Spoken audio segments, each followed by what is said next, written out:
गिलगित बाल्टिस्तान में पाकिस्तान के खिलाफ बड़ा बवाल।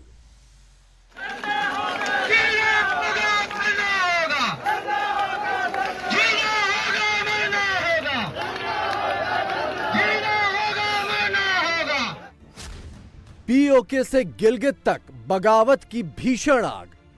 आप कहते हो गिलगित बाल्टिस्तान हमारा सर है, लेकिन पांव के नीचे रोंदने की साजिशें क्यों करते हो? तमाम जितने भी गवर्नमेंट सेक्टर लेवल पे ऑफिस हैं, असेंबली पे ताला लगेगा, फिर गिलगित बाल्टिस्तान में जनाब वाली खुशहाली आएगी। इंडिया लोकसभा में उनकी सीटें कौमी से अपनी असेंबली में दिखाई जाए काले कपड़े चढ़ा के। सब्सिडी बहाल होगी लेकिन हुकूमत मौजूद नहीं होगी। ये हुकूमत का भी खात्मा करेंगे इंशाअल्लाह हम। Gilgit Baltistan not part of Pakistan. Gilgit Baltistan Pakistan का आईनी हिस्सा नहीं है।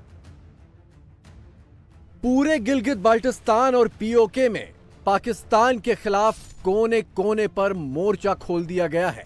पाकिस्तान की अपनी जमीन से बेदखली के लिए गिलगित बाल्टिस्तान के लोगों ने शुक्रवार 24 नवंबर का दिन पहले ही मुकर्रर कर दिया था।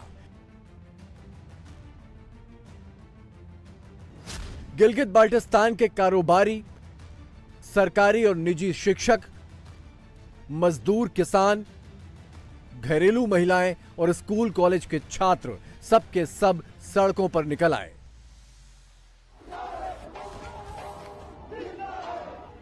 लेकिन शुक्रवार के आंदोलन को तोड़ने की साजिश में पाकिस्तानी फौज गुरुवार रात से ही जुट गई और इसी दौरान गिलगित के छात्र फौज से भिड़ पड़े। दरअसल छात्रों की टोलियां शुक्रवार के धरनों में शामिल होने के लिए घर घर जाकर लोगों से अपील कर रही थीं, लेकिन पाकिस्तानी फौज ने उनका रास्ता रोक लिया।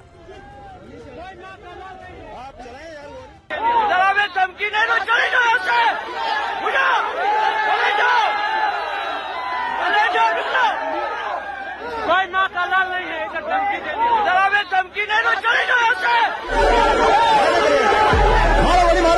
मारो मारो।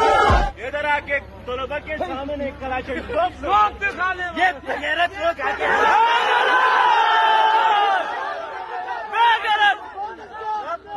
इधर आके कलाशनिकोव लोड करके ये बताना चाहते हैं कि हम डरेंगे, इन गोलियों की हम उतार देंगे।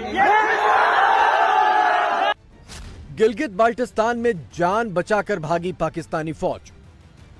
हथियारबंद पाकिस्तानी फौज को छात्रों ने खदेड़ा। बंदूक दिखाकर धमकाने वाली पाकिस्तानी फौज को आखिरकार गिलगित बाल्टिस्तान के छात्रों के हौसले के आगे मैदान छोड़कर भागना पड़ा। अब बारी पाकिस्तानी सरकार की है। सब्सिडी बहाल होगी लेकिन हुकूमत मौजूद नहीं होगी। ये हुकूमत का भी खात्मा करेंगे इंशाअल्लाह हम।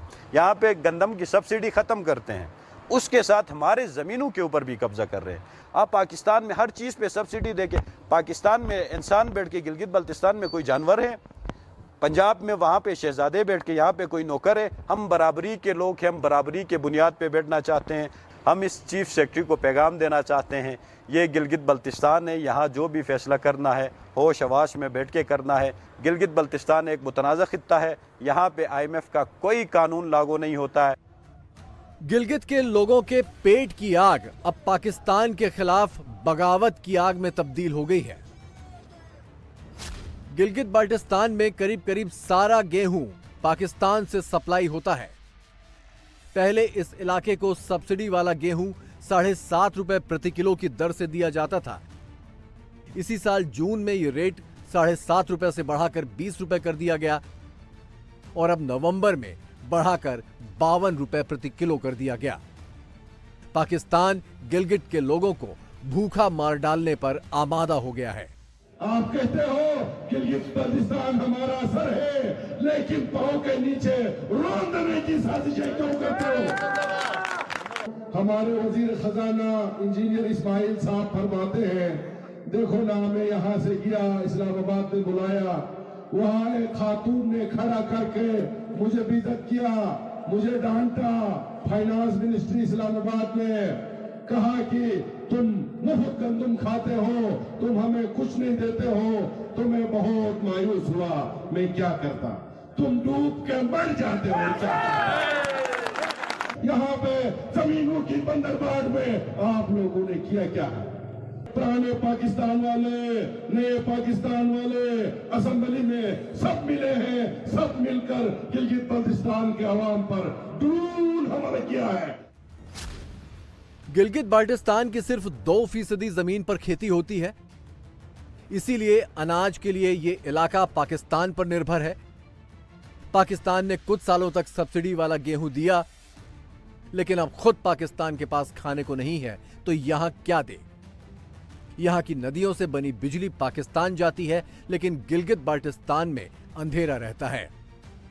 पूरा पाकिस्तान हमारे दरिया से सैराब हो चुका है जनाब, और हम खुद लोड शेडिंग के मातम कर रहे हैं। 22 घंटे की लोड शेडिंग है। एक MRI का मशीन नहीं है आपके पास, एक्सरे नहीं है आपके पास, डॉक्टर नहीं है, मेडिसिन नहीं है उसके अंदर। हमारे जनाब आलिशाही ऑफिसर और हुक्मरान इस ऐवान में बैठे हुए बड़े डाकुओं को लाके वहां के खजाने को लूट कर लाकर यहाँ कमीशन देकर वहां हुकूमत कायम करते हैं, और उन्हीं के आलाकार बनकर गिलगित बाल्टिस्तान के अवाम को हुकूमत कर रहे हैं। वफाक के साथ अब हमारा जंग होगा, और उस जंग में हजारों नौजवान पार्लियामेंट हाउस के बाहर आएंगे। गिलगित बाल्टिस्तान के एयरपोर्ट बंद होगा, चीफ सेक्रेटरी बंद होगा, तमाम जितने भी गवर्नमेंट सेक्टर लेवल पे ऑफिस हैं, असेंबली पे ताला लगेगा। फिर गिलगित बाल्टिस्तान में जनाब वाली खुशहाली आएगी। इससे पहले खुशहाली नहीं आनी है। पीओके और गिलगित बाल्टिस्तान के लिए जम्मू कश्मीर की विधानसभा में 24 सीटें सुरक्षित थीं। जब विधानसभा का गठन दोबारा होगा तो ये सीटें फिर से सुरक्षित रखी जाएंगी। लेकिन इस इलाके में जबरन कब्जे के बावजूद पाकिस्तान को ये जानने की परवाह भी नहीं है कि यहाँ पर कितने लोग रहते हैं। पाकिस्तान की 2023 की जनगणना में पंजाब, सिंध, खैबर पख्तूनख्वा, बलूचिस्तान और इस्लामाबाद का जिक्र है, लेकिन पीओके और गिलगित बाल्टिस्तान का नहीं। सरकारी प्रेस रिलीज में साफ साफ लिखा गया है कि जनसंख्या के आंकड़े पीओके और गिलगित बाल्टिस्तान को छोड़कर हैं। Gilgit Baltistan not part of Pakistan. Gilgit Baltistan Pakistan का आईनी हिस्सा नहीं है। बेशक गिलगित बाल्टिस्तान महाराजा की 84,471 मरबा मील जिसका फैसला होना बाकी है, उस 84,471 मरबा मील के अंदर आते हैं, जिसके ऊपर यूनाइटेड नेशन में खान लियाकत अली खान और पंडित नेहरू के सिग्नेचर है। जब 35 लाख गिलगित बाल्टिस्तान के रहने वालों को तुम अदालती हुक्म के बावजूद उनका हक ना दो, और इंडिया लोकसभा में उनकी सीटें कौमी अपनी असेंबली में दिखाई जाए काले कपड़े चढ़ा के, और 66 साल से वो तुम्हारे पाकिस्तान की वफादारी करे, 16 स्केल से ऊपर गिलगित वाले को गिलगित में ही नौकरी नहीं है, पाकिस्तान में क्या मिलेगी। वहां की आबशारों को पानी बनाने के लिए इस्तेमाल करो। वहां पे 12 मेगावाट 15 मेगावाट चंद करोड़ों की मालियत से बिजली वो खुद बना रहे हैं। 1 लाख मेगावाट वहां पे बन सकती है। तो आप ये चीजें खत्म करें। गिलगित बाल्टिस्तान को उलझाए रखने के लिए पाकिस्तान यहां पर शिया सुन्नी दंगे करवाता है। 1988 में फौज की शह पर बड़े पैमाने पर शियाओं का कत्लेआम हुआ था। पाकिस्तान से सुन्नियों को यहां पर लाकर बसाया गया। इसके चलते यहां के बहुसंख्यक शिया अल्पसंख्यक हो गए हैं। हमने अपनी कौम के साथ बहुत जुल्म किया है। हमने अरब ट्राइबल जंग को गिलगित में लड़ा है, सुनिशिया की शक्ल में। ये जंग अरबों की थी, ये गिलगितियों की जंग भी नहीं थी। हमने नहीं सोचा है सही मानों में हम अपनी धरती के अंदर नहीं आ सके। जो फिरकावाराना फसादात हुआ था, ये भी कोई फिरकावाराना फसादात नहीं था, किसी ने करवाया था।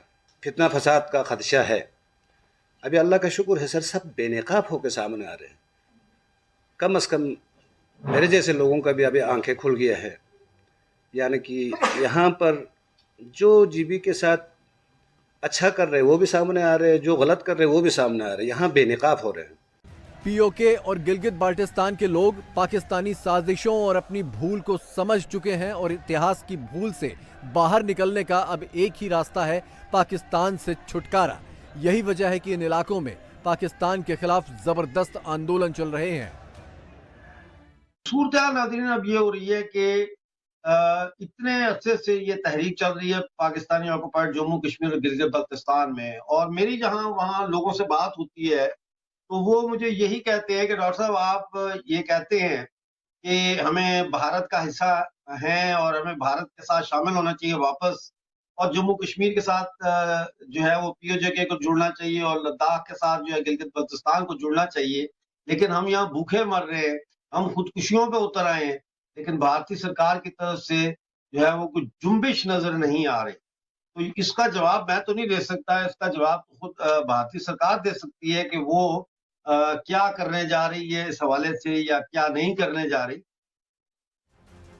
पीओके और गिलगित बाल्टिस्तान को लेकर पाकिस्तान का मकसद एकदम साफ है, यहां की जमीन को आतंकी कैंपों और आतंकी लॉन्च पैड के लिए इस्तेमाल करना।